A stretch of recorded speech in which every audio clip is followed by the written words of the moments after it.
Assalamualaikum warahmatullahi wabarakatuh. Teman-teman, kita sekarang akan melanjutkan pembahasan praktikum analisis komponen utama. Part 2, soal tentang konsep analisis komponen utama.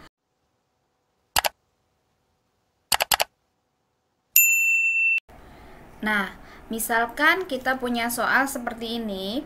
Diketahui matrik kovarian sampel nih ya, S seperti ini. Maka tentukan akar ciri dan vektor ciri dari matrik S ini. Kemudian tentukan komponen utama yang terbentuk melalui matrik S ini dan tunjukkan bahwa ragam dari komponen utama pertama sama dengan akar ciri terbesar dari matriks kovarian S. Serta yang terakhir, apakah yang dapat Anda ceritakan dari komponen utama yang dihasilkan? Oke, kita lihat pembahasannya. Pertama, menentukan akar ciri dan vektor ciri dari matrik S. Oke, nah akar ciri matrik S dapat ditentukan dengan formula ini. Determinan S dikurang lambda I. I adalah matrik identitas. Nah, sehingga kalau lambda itu konstanta dikalikan dengan matrik I, maka menjadi matriknya ini. S-nya adalah yang tadi.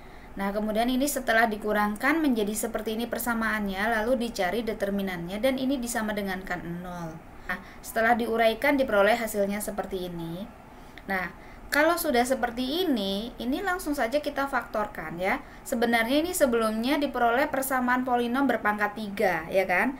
Nah, persamaan polinom itu cara menentukan akar-akarnya bisa langsung dengan difaktorkan, bisa juga dengan cara Horner. Nah, namun jika teman-teman uraikan persamaan polinom berpangkat 3 dari persamaan ini itu sangat mudah untuk difaktorkan seperti ini, sehingga untuk menentukan berapa lambdanya langsung saja membuatnya sama dengan 0 sehingga diperoleh lambdanya demikian. Kalau teman-teman menjawab pakai cara Horner pasti hasilnya sama, namun itu lebih sedikit panjang. Sedangkan cara yang lebih simpelnya seperti ini bisa. Maka ini solusi yang lebih cepat seperti itu. Oke, selanjutnya kita mencari vektor ciri dari matrik S. Nah, kita cari dulu vektor ciri untuk lambda yang pertama, yaitu lambda yang terbesar adalah 8. Menggunakan persamaan ini, Sx sama dengan lambda x. Atau boleh juga kalau yang lambda x-nya pindah ruas ke kiri, kemudian x-nya dikeluarkan ya, sebelah kanan sama dengan 0, seperti itu. Nah, jika diuraikan, hasilnya menjadi seperti ini. Nah, ini dikalikan ke vektor x-nya jadi seperti ini, diperolehlah 2x1 sama dengan 8x1, 8x2 sama dengan 8x2, 4x3 sama dengan 8x3. Ini persamaan ini menghasilkan kesimpulan ini 2x1 min 8x1. Jadinya min 6x1 sama dengan 0, sehingga x1-nya 0 gitu ya. Nah, sedangkan ini 8x2 sama 8x2, sehingga x2-nya berapa gitu ya. Nah, maka dalam hal ini kita misalkan x2-nya itu sembarang. Misalnya kita ambil nilai x2 sama dengan 1 ya. Kemudian x3 ini juga menghasilkan nilai sama dengan 0. Nah, sehingga kita punya vektor x atau vektor ciri yang nilainya 0, 1, 0. Nah, ini apabila kita mengambil x2-nya sembarang, ini tadi nilainya 1. Apabila kita ambil nilainya bukan 1, bagaimana? Oleh karena itu, vektor ciri ini memang sering berubah-ubah ya. Dia tidak unik. Nah, maka dari itu kita harus buat dia unik dengan cara menentukan vektor ciri ternormalkan. Apa itu? Yaitu vektor ciri yang sudah dibagi dengan panjang vektor tersebut. Nah, ini panjang vektornya dicari dengan cara akar elemen-elemennya dikuadratkan, dijumlahkan. Nah, hasilnya 1. Nah, maka dengan demikian, vektor ciri dari matriks X untuk lambda 1 sama dengan 8. Ini maksudnya vektor ciri ternormalkan, yaitu vektor X, ini vektor ya. Vektor X dibagi dengan panjangnya. Nah, panjangnya adalah 1. Jadi 0, 1, 0 dibagi dengan 1 atau 1 dikali dengan ini, ya kan? Hasilnya ini.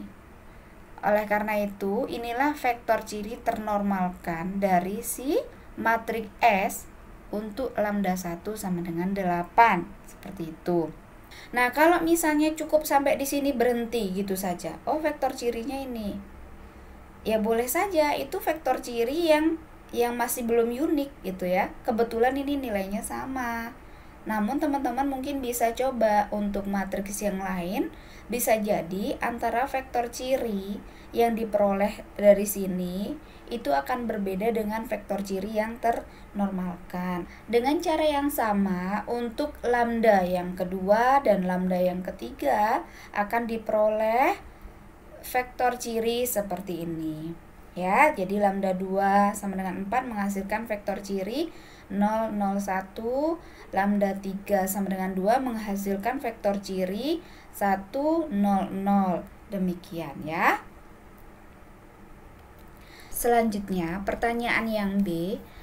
Komponen utama yang terbentuk melalui matriks S.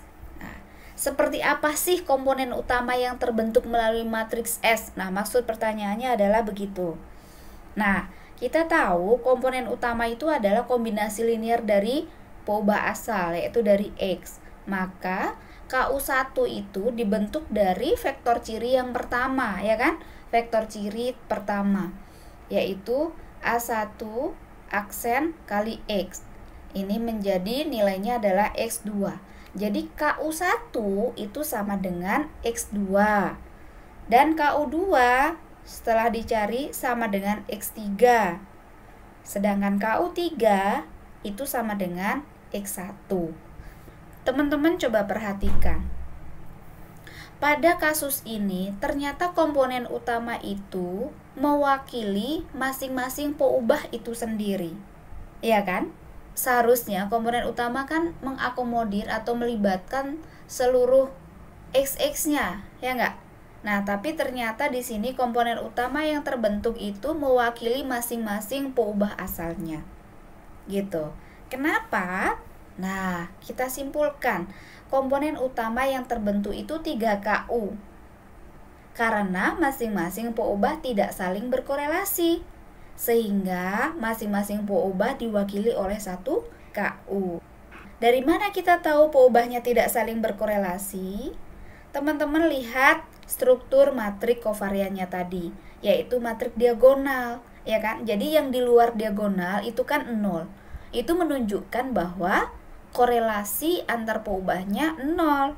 Oke, nah bagian ini membuat kita harus berpikir bagaimana cara kita menyimpulkan dari kasus yang ada. Nah, pertanyaan yang ke-C. Tunjukkan bahwa ragam dari komponen utama pertama sama dengan akar ciri terbesar dari matriks kovarian S. Nah, matriks kovariannya ini ya tadi teman-teman ya, yang saya bilang dia matriks diagonal, sehingga ini di luar diagonalnya 0, berarti korelasi antar peubahnya itu 0. Alias mereka tidak saling berkorelasi. Jadi X1, X2, X3 itu sudah saling bebas begitu teman-teman. Nah, sekarang kita diminta untuk menunjukkan kalau ragam dari KU1 itu sama dengan akar ciri terbesar. Akar ciri terbesarnya adalah 8 tadi ya, lambda 1. Kita hitung bahwa rumus dari varian komponen utama adalah A1. Untuk KU1 ya, berarti A1 aksen SA1. Ya kan? Kalau varian dari KU2 berarti ini A2 gitu ya. Kalau dihitung seperti ini, diperoleh hasil 0 kali 0 ditambah 1 kali 8 ditambah 0 kali 0. Hasilnya 8. Benar dia sama dengan 8, yaitu lambda 1. Jadi, varian dari KU1 sama dengan lambda 1, yaitu akar ciri paling besar. Nah, selanjutnya, pertanyaan yang D. Apa yang dapat Anda ceritakan dari komponen utama yang dihasilkan? Ini kesimpulan akhir dari kasus ini ya. Kita punya matriks kovarian seperti ini. Dari pertanyaan yang sebelumnya tadi, dari jawaban bagian B kita peroleh seperti ini ya, bahwa masing-masing KU itu mewakili masing-masing peubah asal. Maka kita bisa nyatakan di bagian D bahwa KU1 itu disusun oleh X2 karena akar ciri terbesar yang memiliki keragaman terbesar pertama berada pada X2 ya. Nih. Pada X2 kan ini X1, X2, X3. Kemudian KU2 disusun oleh X3 yaitu keragaman terbesar kedua. Dan selanjutnya KU3 disusun oleh X1 keragaman terbesar ketiga. Jadi ini yang bisa kita ceritakan dari komponen utama yang dihasilkan. Ya, jadi karena peubahnya tidak saling berkorelasi, maka kita dapatkan tetap 3KU. Ya, kita tidak bisa mereduksi dimensi peubah, yaitu menjadi lebih kecil dari dimensinya X. Ya, ternyata ini tetap sama. Banyaknya KU sama dengan banyaknya peubah karena peubahnya tidak saling berkorelasi. Ya. Masing-masing KU mewakili masing-masing peubah, di mana KU1 atau KU1 disusun oleh X2 atau mewakili X2, KU2 mewakili X3, dan KU3 mewakili X1. Jadi kesimpulan akhirnya ya, apabila peubah tidak saling berkorelasi, maka komponen utama yang terbentuk akan mewakili masing-masing peubah itu sendiri. Nah, ini kan hanya soal, ya kan? Pada kenyataannya kalau peubahnya tidak saling berkorelasi, mestikah kita membuat KU? Ya tidak perlu, seperti itu.